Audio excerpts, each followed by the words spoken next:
All right, good morning, everyone. And yes, Phil, that engineer's Christmas tree, I actually have the PDF and I've had it for years and it's hilarious. And I think I still have it on my system. If I find it, I'll show everyone on that one. So a little bit about me. My name's Ryan Wunderlich. I have 36 years of experience across AutoCAD, across multiple industry segments. I'm currently the support team manager for our AEC products here in the support center. I do teach AutoCAD as a certified instructor. I also teach Civil 3D, InfraWorks, Revit, a whole host of other programs. I've had over 15 years of CAD management experience, 8 years cruise ship building, 5 years doing as a CAD manager for civil survey landscape architecture before that. I've worked in pretty much everything, as I like to tell people. I worked in everything but aerospace and automotive. I've pretty much touched everything else at some point. And I have a bachelor's in business management and a master's in organizational management. So today's agenda, we're going to talk. We're going to have a brief history of AutoCAD. So this one's going to be a fun one. This is the way to end the year. We're going to have a fun one. We're going to see what we started with. We're going to see the progression through the years. Then I'm going to do a little recap of this year's webinars. We're going to talk about some of the highlights of this year's, and then we're going to have a live Q&A with any topic or question you have. And I mean anything AutoCAD related. Civil 3D, we may not be able to answer those right away here, but I will make note of that, and I can hand that off to our civil team when they're doing theirs. Or if it is something I can answer easily, we can do that. And it's pretty easy, so we'll get started. So brief history of AutoCAD. Sermon, set the Wayback Machine to 1982. Really dated myself here, right? So we're going to talk about life before AutoCAD. You would have these massive offices with drafting tables, and you would have things to sharpen your pencils, and you'll see here you've got all of your templates over here. You had different scales, and you'd started everything on a piece of paper. I actually have a Leroy lettering machine and the accessories right down here in the corner. Those of us who have ever done Leroy lettering, if you've ever wondered where that Leroy.shx came from, that's the font right there. Okay, so let's get into this. So let's start about the AutoCAD version timeline. So the first version was released in December of 1982. The latest release was done March of 23, and this is the progression.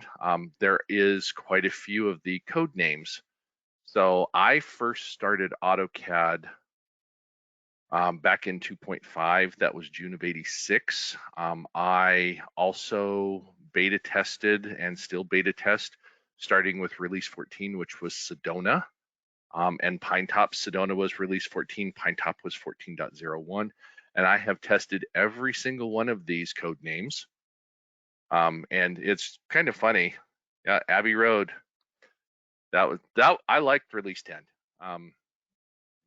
Bill, so thanks for that. So one of the things I want you to notice is that obviously the AutoCAD product manager at Autodesk is the one who gets to name the code names. So the guy who was involved here with White Album, Abbey Road, Let It Be was obviously a Beatles fan. The guy that started release 14 and made it through 2004, he was Canadian and he was a big ski nut. So all of these are Canadian ski resorts. And then Neo, Rio, Post Rio, Spago, those I believe he was a foodie. And then we get into some other ones, and then you'll see now that we are starting with Hammer, or starting with Gator. This is GHIJKLMNOP, etc. So I would guess whatever is going on right now might be a V. I can't tell you, but it might probably starts with a V. And just a little history, AutoCAD was derived originally from a program begun in 1977 and released in 1979 called InteractCAD, also referred to in early Autodesk documents as MicroCAD. This was written prior to Autodesk's. At that time, it was Marin Chip Software Partners formation of Autodesk by co-founder Mike Riddle. The first version of AutoCAD was demonstrated at the 1982 Comdex and released that December. So let's talk about my first AutoCAD. This is literally what I got. I might still have it up in the attic. So it used 3 5.25 floppies, right? Each holding 720K and had a hardware dongle. That's this little piece right here. It only had about 130 commands. It could use extended memory. Fill It now worked with arcs and circles. You could finally break a polyline. Copy command was extended to allow multiple copies. It added crossing and previous for object selection. Zoom and pan were faster than previous editions. You guys don't know how good you have it. In today's AutoCAD, pan and zoom were brutal back in the day. Entity colors were added, so you could set color by entity, or so you could set a color of an object by an override. Paper space, XREFs, and recover did not exist until 1990, so keep that in mind. A large file back then was anything in the 400 to 500 kilobytes range, and Lisp was still in its really infancy, so that was initially added in release 2.18, right? So that was 1986. So let's talk about the high points of the 90s releases. This is when Autodesk really started doing well. Started getting better. So release 11 had 6 5.25 floppy disks, had an additional 2 disks for the AME, which is the advanced modeling extensions, which finally offered some true 3D capabilities. It now offered the ability to recover drawings for the first time, introduced the PGP file for keyboard aliases, otherwise you had to reprogram the menu if you wanted to change that. It finally introduced paper space and XREFs. Release 12 offered the ability to be run within Windows 3.1.1 or Windows for Workgroups. Came on 8 3.5 floppy disks. Finally introduced grips, and give you an idea, the MSRP was $37.50. Release 13 was the last version to support DOS and was the last version to be supported on the Mac platform until Mac came back in 2010.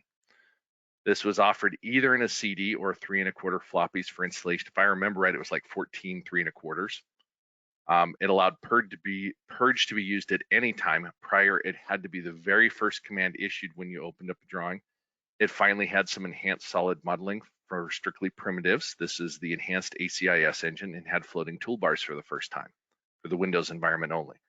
Now, I've got a funny story here regarding release 13 going to release 14. I went to AU 97. This was downtown LA.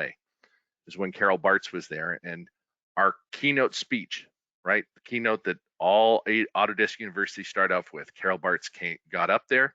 First thing she did is she thanked us all for coming, and she thanked us all for, wanting to go to release 14, and she outright apologized for release 13. She said it was their white elephant product and it will never happen again. And I still remember that conversation because we all laughed because we all knew how bad release 13 was.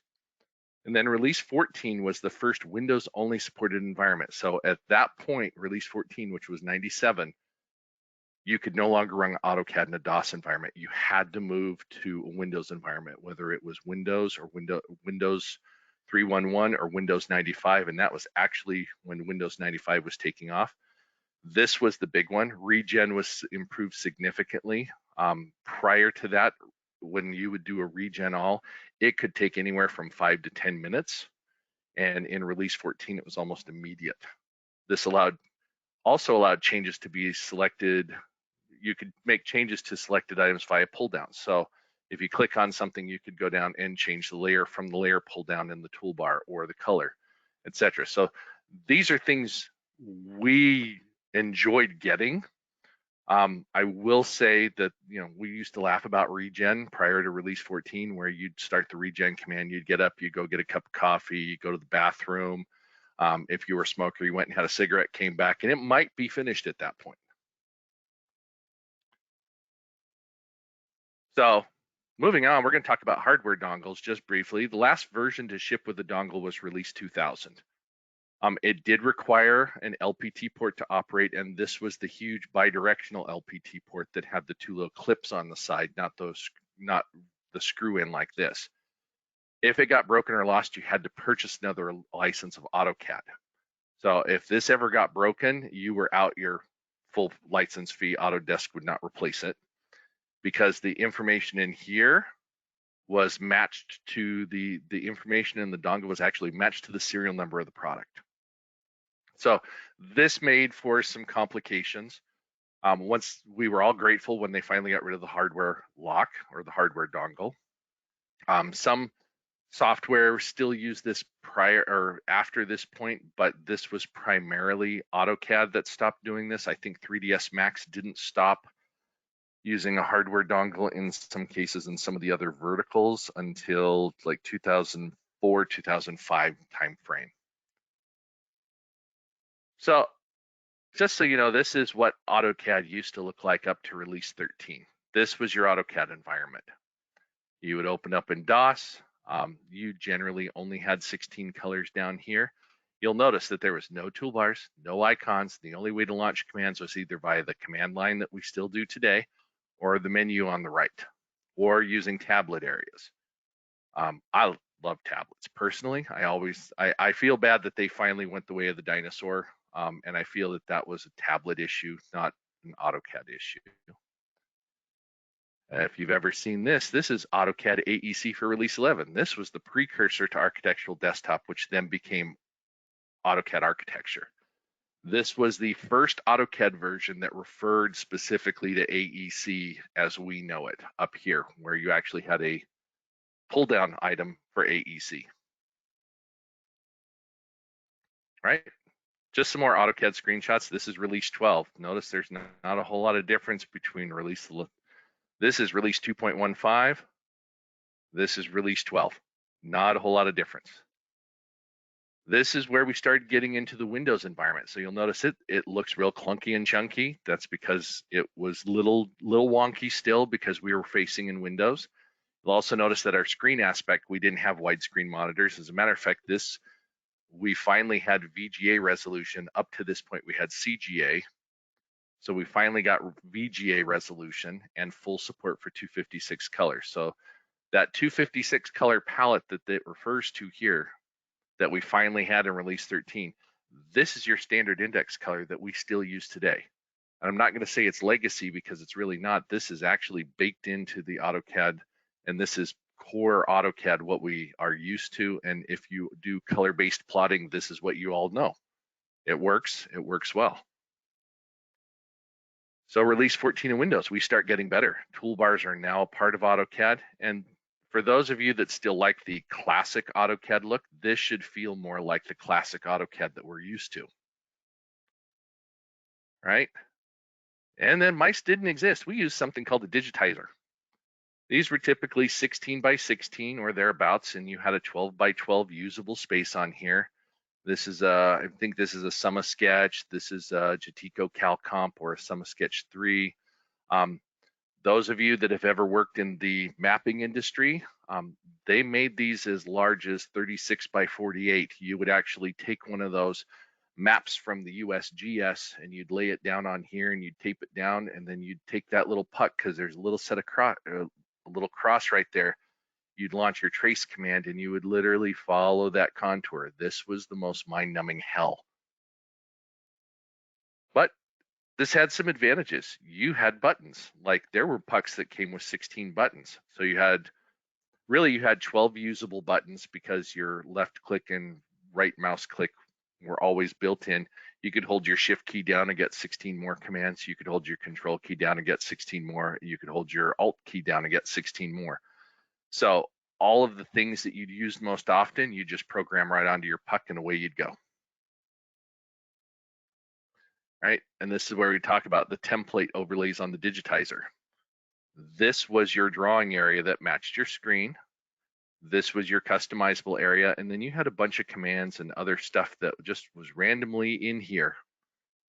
And starting with the 2000i version, the tablet functionality became less important due to the advances in both mice and the operating systems.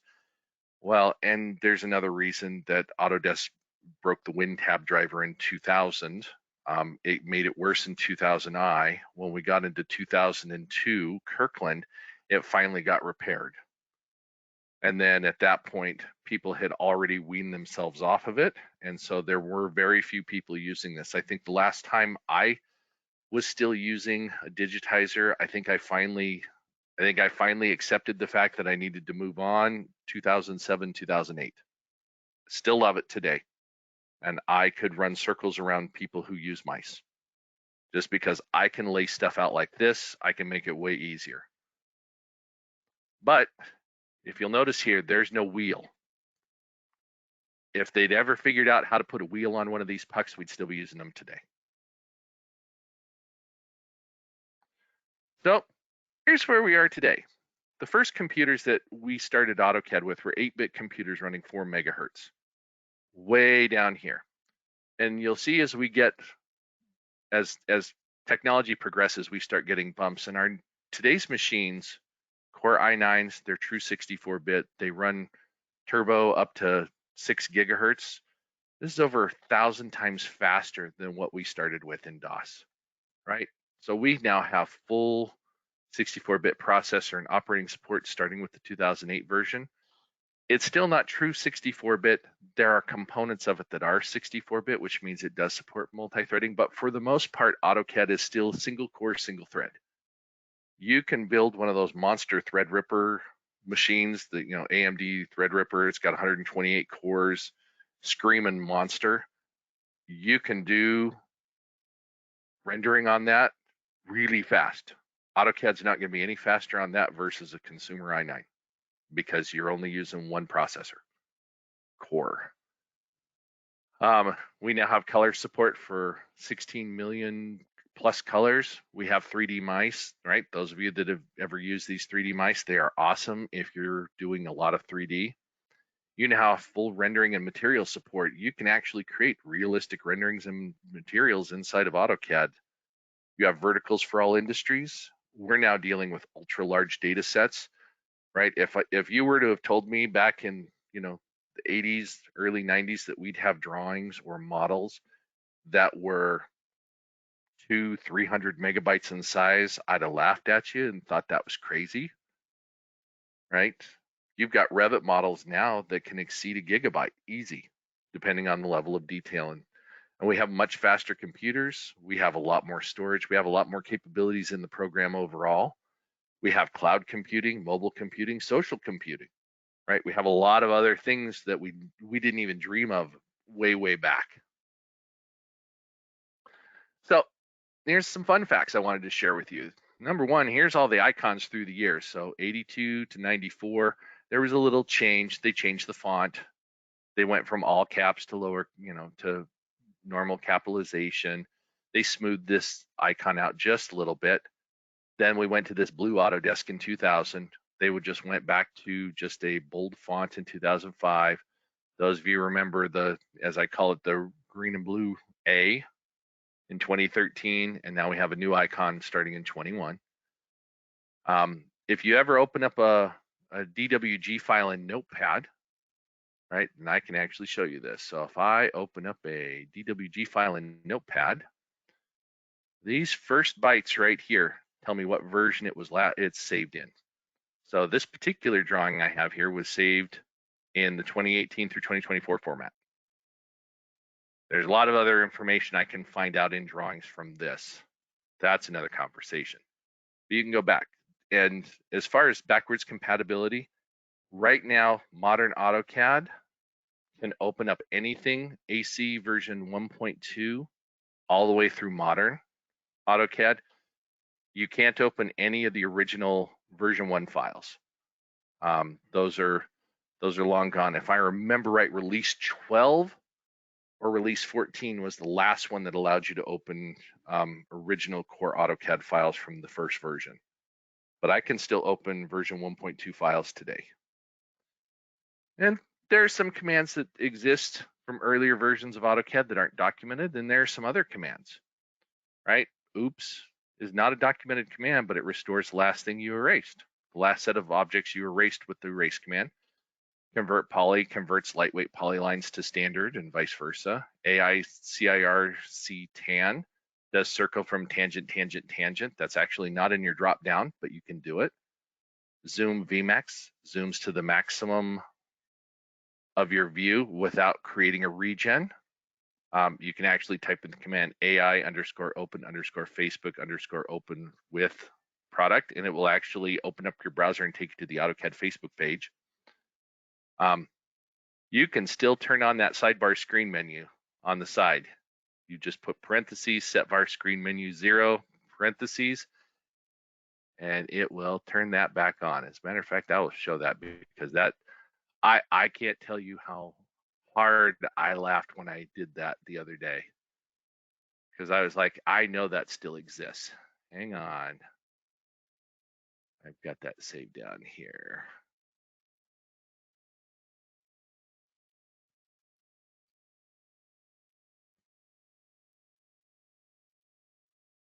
Well, we need to change that to 1. Change that to 1. There's that pesky little sidebar, right? File, edit, view 1, view 2, insert format. So if you ever want to take a trip down memory lane, you can put this back up. Now, funny thing is that they actually set this up. You can bring this back, but you can't make any edits to it where you could make edits before. I know, Mike, right? Now you feel old. I do when I pop this up, and I'll tell you, I laughed, and I laughed a few times, and I still chuckle about the fact that it's still buried in there, right?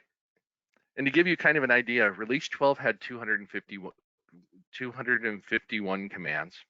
Release 2010, right? That's what it's kind of, that's not too far in the past. That's 14 years. That had 1,022 commands. 2013 had 1,296, and we are now over 1,400 commands for 2024.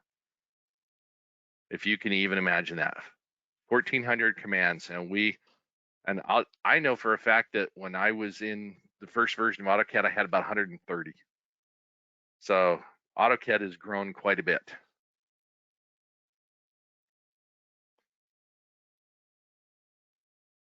So that's our brief history of AutoCAD and where we started and where we are today. Right, and we had some gonna do a recap of the webinar. So the first one we did in February was AutoCAD tips and tricks #1, where I talked about eTransmit and what to know about migrating to a newer version of CAD. I did the what's new in AutoCAD 2024. I did the live with Ryan Wunderlich for 23, where we talked about Windows 11 compatibility and CTB versus STB and how to convert back and forth. There was an AutoCAD tricks and treats. That's not mine, but we did do that as well. So we did all of these webinars this year. And as you know, eTransmit, this is the function. If you've never done the eTransmit, as a matter of fact, I walked you through this. This is an easy one where we do eTransmit, talk about how we can change certain things in the eTransmit, where we talked about setting things up so that you could dump all the files into a single folder. You could have it purge, you could have it strip the plotters, all of that stuff.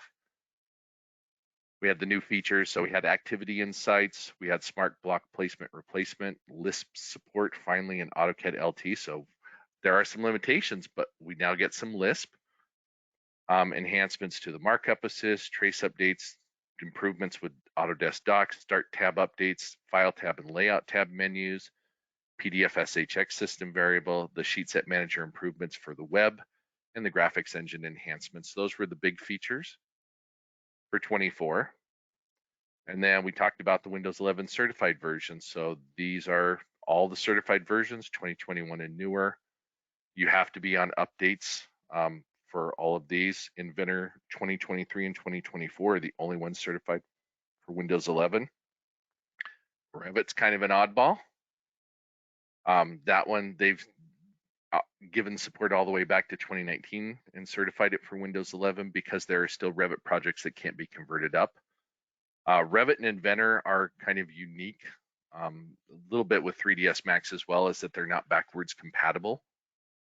So if you have Revit 2019 and you can't open up a Revit 2020 or newer file in it, you actually have to move up. Is there an AutoCAD electrical webinar at some point? Corbin, I do not know. That's more for Lori. I don't know if the MSD team is doing anything specific on electrical. I can take that one away. Yep. I'll have her ping the MSD team for AutoCAD electrical, because if you're interested in a webinar, and if there's specific things you'd like to know, Corbin, there'll be an email address to email Lori. If you email her with what you'd really like to see in a webinar, she can hand that off, and we might be able to get one for you. So that's what I have. That's the year in review. That's some of you old guys like myself. I know really enjoyed the flashback, the trip down memory lane. Those of you that have never seen the older versions, I'm sure that was a wake up call for you that things have come an awful long way. Lee, you're asking about AutoCAD versus Revit, advantages versus disadvantages. That in itself is a huge conversation to have. AutoCAD is really great in the fact that it is fast. You can get a lot of things done quickly. Revit requires more training. There are things in Revit that work entirely backwards from what you expect in AutoCAD. What I usually tell people is that until you're really fluent in both of them, you won't really see much of a change. Where the advantages of Revit is that as you're changing information, your sheets automatically update. If I move a window, all of the attendant information related to that window moves with it. So I don't have to update. I don't have to update a lot of other stuff, and then I can reprint sheets and everything's good. So Revit takes longer to get your initial model done, and you basically your first submittal, and then all of your submittals afterwards, or all of your checkpoints, like your 50, 75, 90% submittal, 100% submittal, whatever, usually go faster.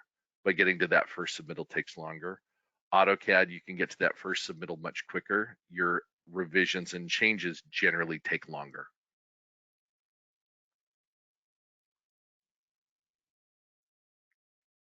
So before we get into, we are looking for topics for 2024. So if you've got some interesting things you'd like to see, this is what I was talking about, Corbin.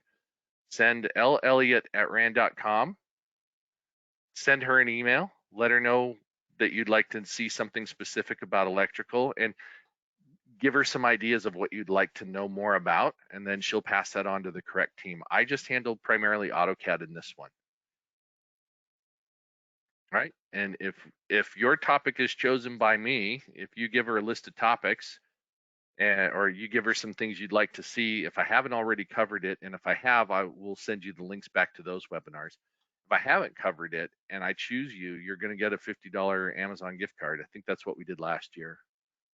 We'll make sure you get an Amazon gift card for giving us a topic that we wanted to show off to everyone, and you do get credit for it.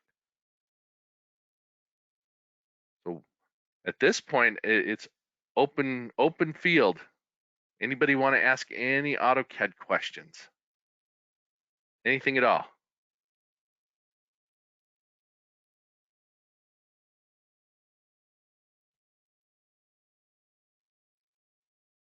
I do remember the original trace command.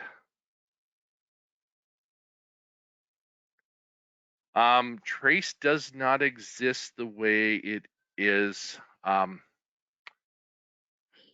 That command has morphed. What is it now? I think it's sketch. So the original trace command is gone and it's been replaced by something else. So I think now it's sketch is the command. I may have to dig through my brain there and find that one out. Right, that's the one where you tell it if you want polyline or line segments, and then as you move the mouse, it's drawing all that, and based on the speed of your mouse is the length of the line segments. That's the old trace command. Now that trace has been superseded with trace, I think you can still get to it from sketch. And if not, I do know that command still exists. It exists under a different command name, and I might have to find it for you. And if that's not what it is, I send Lori an email. Let me know. I will find it for you and I'll send it back to you. Okay, I'll send you the command that it's been changed to. Let's see. As AutoCAD has added more functions, have they made it easier for basic drawing, quick sketching? That is a very interesting question to ask, Kurt. I would say that your basic functionality has remained the same. Okay, line is still line, polyline still polyline, everything like that. I don't know that there's been anything specific for creating more quick, basic drawing or quick sketching, that's when you start getting into more of the what things do you do that are repetitive? Can you write Lisp to do those things? Can we write menus to do that? Block libraries, things like that. I can actually show you. So this is something I've been working on with a client. I can show you this. All right. So Kurt, hang on. Let me get my software open here. Do you think that one day AutoCAD will no? Darren, I will be honest with you. I don't think AutoCAD's ever going to go away. Revit is great to a point. And the reason why I say AutoCAD will never go away, I worked in cruise ship design. Okay. Cruise ship design is all AutoCAD drawn based or microstation based. Actually, most of it's microstation because the shipyards in Europe primarily use microstation. AutoCAD is the only interchange you have to that information. I don't think it's ever going to go away. If anything, I think AutoCAD as a whole is probably as mature of a product as it's ever going to get. So I don't think we're going to see any of the huge gee whizzes or whiz bangs that we used to see 20 years ago with changes. I think everything that AutoCAD's going to be getting is going to be small incremental enhancements. They might add 1 or 2 new commands a year. And really it's going to come down to, as the industry moves more toward the BIM side, you might not see AutoCAD specifically being used for plumbing and HVAC design, but you're still going to use AutoCAD to create sheet metal for those things. You're still going to be using, for creating ducting and things like that. You're still going to need basic AutoCAD for that, or at least, what is it, Cam Duct? That's going to help, but Cam Duct is built on top of AutoCAD, not Revit. So that's probably the best answer I can give you for that. So let me show Kurt. So in my particular case here, I have a company and we have a menu set up here. So we can start with a title block. I can come in here and these are all menu driven. We can throw in I can throw in a motor based on a size. I can turn around and grab what kind of mounting I want for it with a drive stand. I can turn around here, come in. Since I'm all working on MBs, I can create a single impeller shaft, and then I can simply come down here and add an impeller. Boom, all of my data is here. I just need to do a couple of minor edits, and I've created a drawing I can hand out for preliminary approval. All of this is core AutoCAD. It's just setting up core AutoCAD a little differently to be more efficient. That, Kurt, is probably more of what you're looking for. As long as you're doing a lot of repeatable work. If you're not doing repeatable work, you're just going to have to accept the fact that the tools that are built into AutoCAD are as good as they're going to get for that. And I don't know that you're going to get anything faster. All right, I'm not ignoring everyone. Let's see. All right, let's see. Let me get down here. Yep, had met a developer in early AutoCAD add-on, Zoom It, helps with regens. He's in Burbank. Ever heard of it? Nope. I hadn't heard of that. I know that, so no, I haven't heard of that one. Can you set the default line weight to something other than 0.25 millimeter? Currently, it seemed to be set like per session of AutoCAD. Believe the default line weight is actually set in the drawing. Once it's set in the drawing as the default line weight, that's what it should go to. Otherwise, it's going to be a system variable that you have to go through. And I believe it is, I think the command is line weight to bring up the line weights, and then you can determine which one you want to set as default. Let's see, AutoCAD LT for Mac, is it compatible with our PC versions for file sharing? Yes. AutoCAD LT for Mac, at its core is the same DWG format. So you should be able to go from a drawing created in AutoCAD or AutoCAD LT for Mac, and you should be able to open that in any basic AutoCAD. I'm going to be very specific here, any basic AutoCAD or AutoCAD LT. You will run into troubles with if you're using verticals like AutoCAD Architecture, MEP, Plant, Electrical, Civil 3D, anything that has additional content in it that you need an object enabler for. Actually, no, strike that. You won't need it for architecture. You will need it for Civil 3D, Plant 3D, Advanced Steel, and vehicle tracking. Those object enablers don't exist for the Mac, so you would get the proxy warnings, but otherwise everything should go through. Is there a way to set the default distance out that a dimension goes rather than having to click a random spot? I think dim base setting. I know what you're talking about, Frank. In basic AutoCAD, I don't think that exists. I know in AutoCAD Mechanical, because it's more geared toward doing dimensions like that, it automatically has a distance. So when you select the object, it automatically creates it. You might want to try quick dimension. No, quick dimension.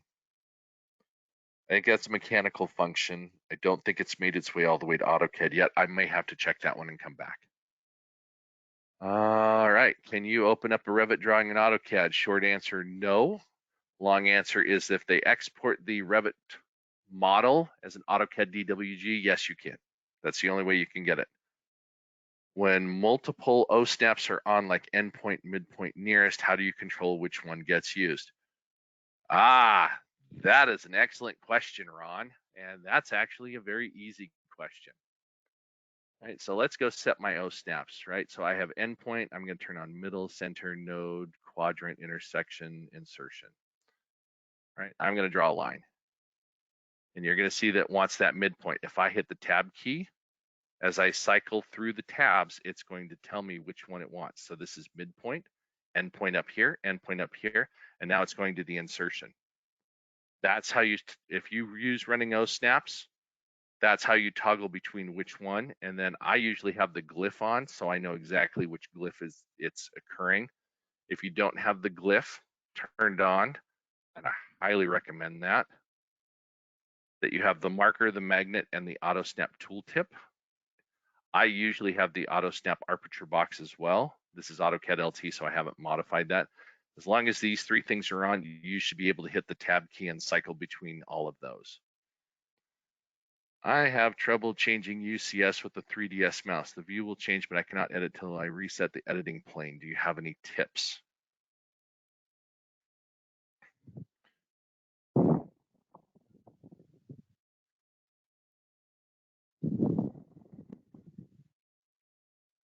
That's a good question. I don't usually change my UCS with the 3D mouse. I usually change my UCS via the command line and with the standard mouse. I'm not sure, Phil. I'm going to have to think on that one and come back. Yeah, one of the first AutoCAD systems I had seen, approximately 85, was an NEC. The floppy disks were 8-inch. Yep, I remember those. They were gigantic. All right, when rotating views but keeping world UCS, it is easy to use snap angle for lines, but how do you get the text to be at that exact angle without having to type out in a specific? Have you, right, use snap ang to change the angle for the lines, so it changes your UCS crosshairs, but that actually won't change your text.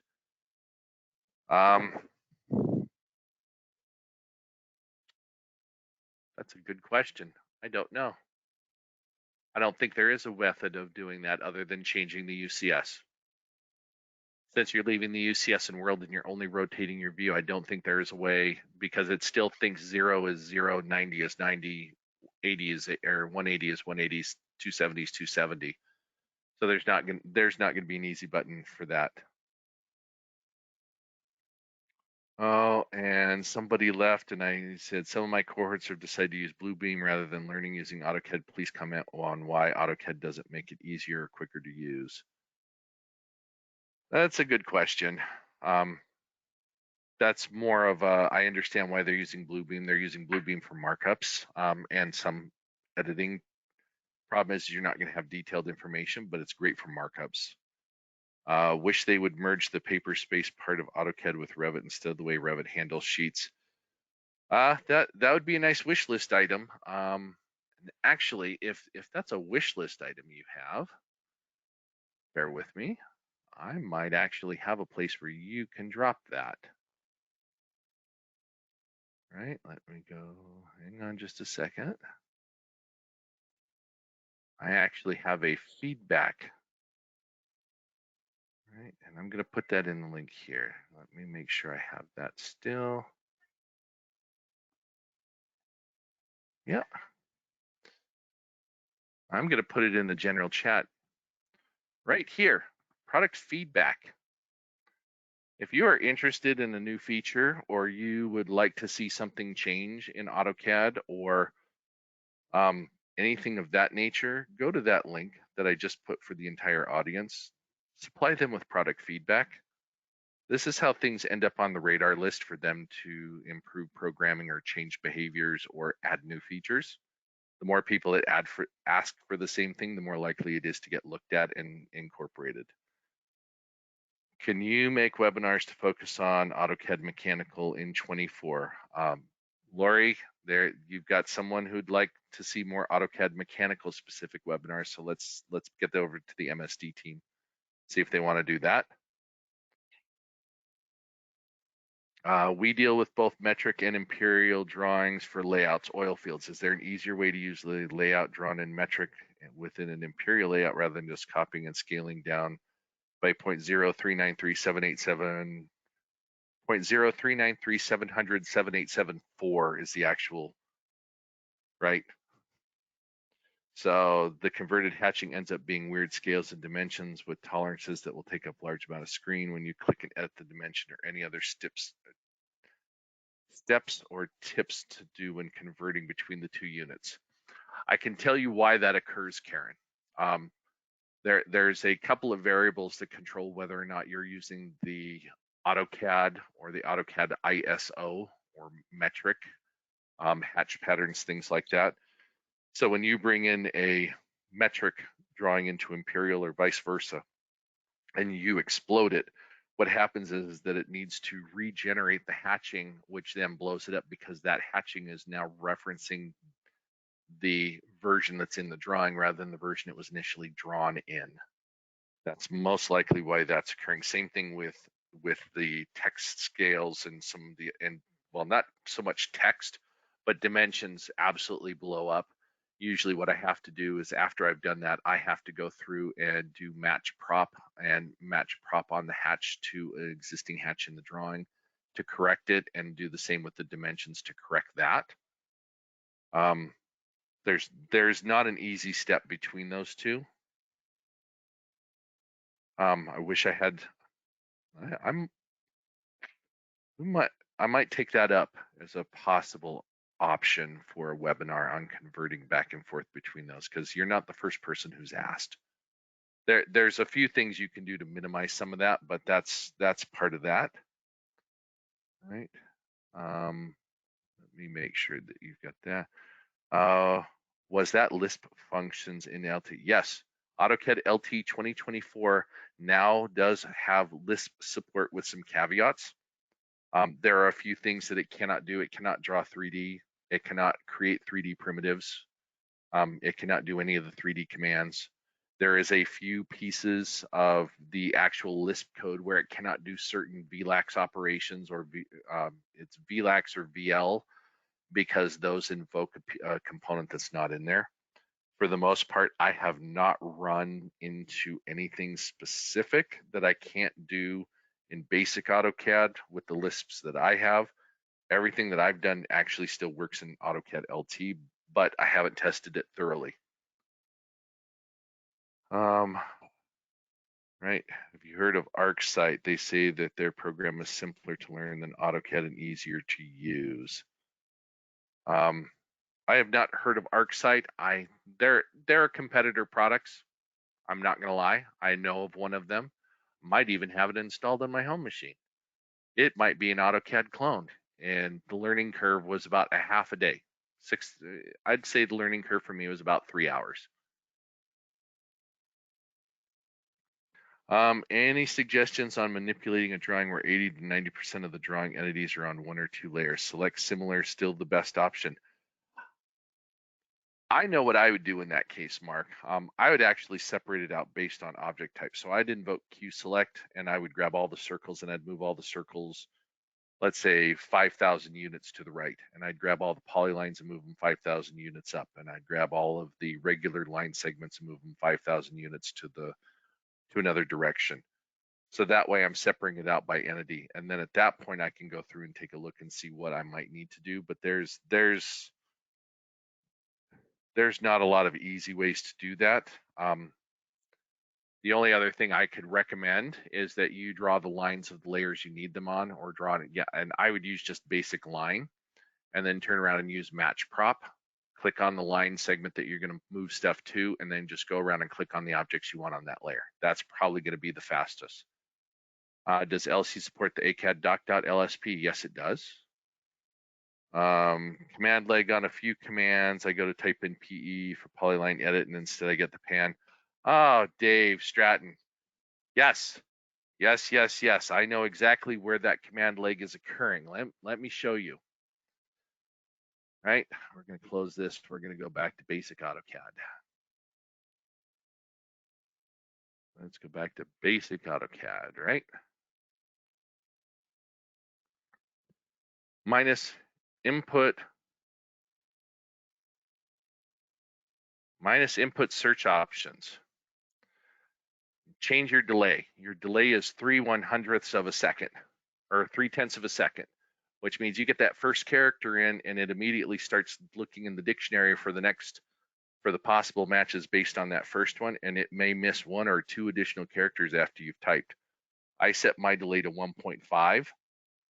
Never happens again, because I can type everything out. Usually I can type the 2 or 3 letters in 1.5 seconds.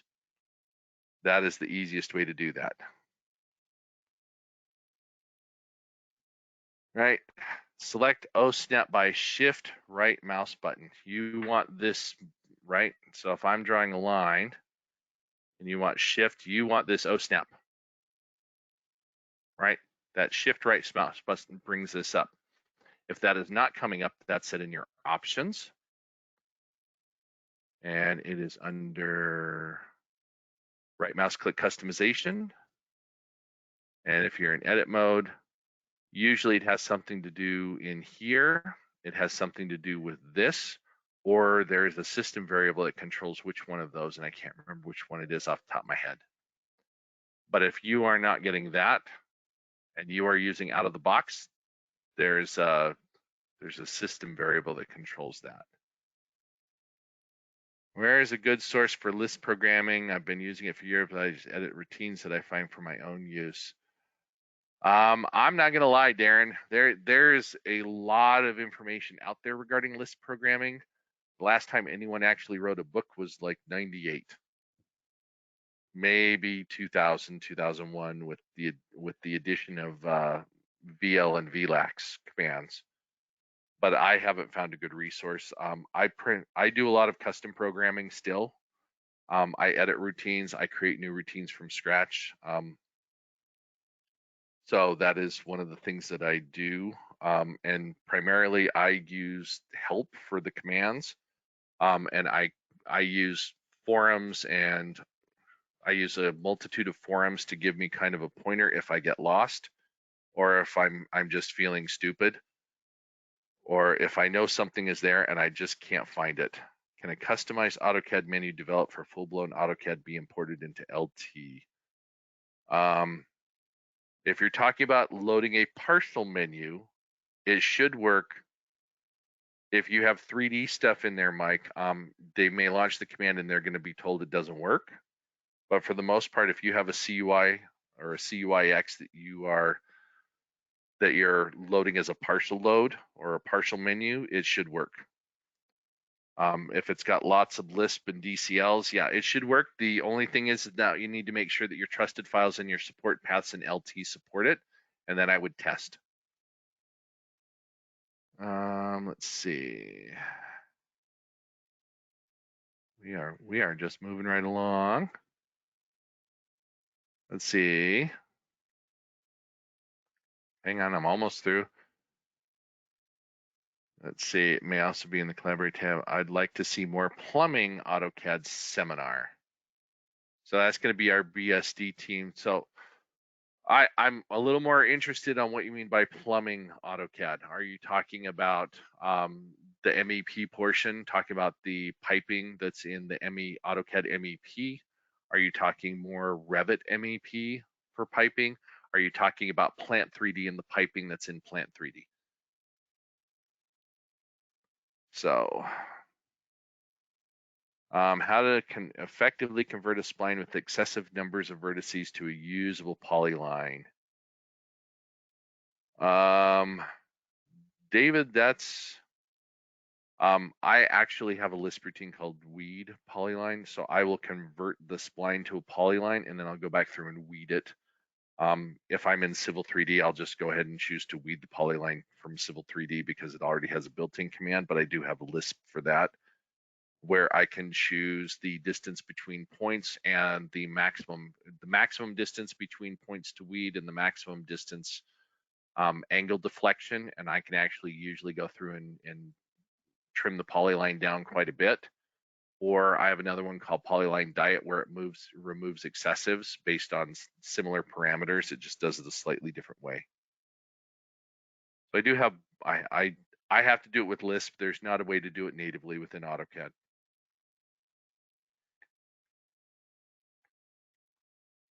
All right, did I miss any topics?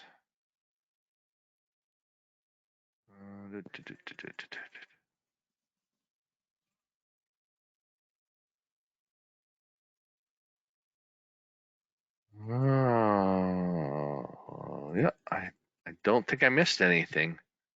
So I think I think we need to. I'm going to make a note here that metric to imperial or imperial to metric conversion would probably be a great webinar. Have I used the AI in AutoCAD? I have not. Yeah, there is not a list of legacy commands that are really no longer available. I know that in the help screen, right? I know in help you can say obsolete commands, and these are the commands that have gone obsolete. But I don't know that there's any legacy command. This would probably be the one that you're looking for. And this goes back quite a ways. I think I can go all the way back to, what's this version? 2013. I can't go further beyond 2013.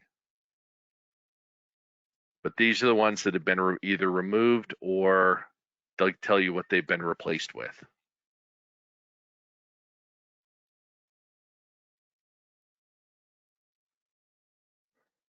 Well, how's that, Lori? 5 minutes. You did great. Thank you. Look at that. Perfect. All right. Well, you know what? Just before we close out today, of course, I wanted to thank everybody for being a part of this AutoCAD community and for continuing in its success. We wouldn't be here if it weren't for you. So thank you so much. We want to wish you all a very happy holiday season and a Merry Christmas. You know, may your celebrations be filled with magical moments, no matter how you choose to celebrate them. So thank you again. And with that, and Ryan, I'm going to pass it back to you to close us out. Yep, and I just wanted to say thanks everyone for being here and thanks for your good questions. You guys had some great questions today. I appreciate it. Yeah, right. Happy holidays and thank you so much. I love doing this for you guys. All right, bye Ryan, and thank you.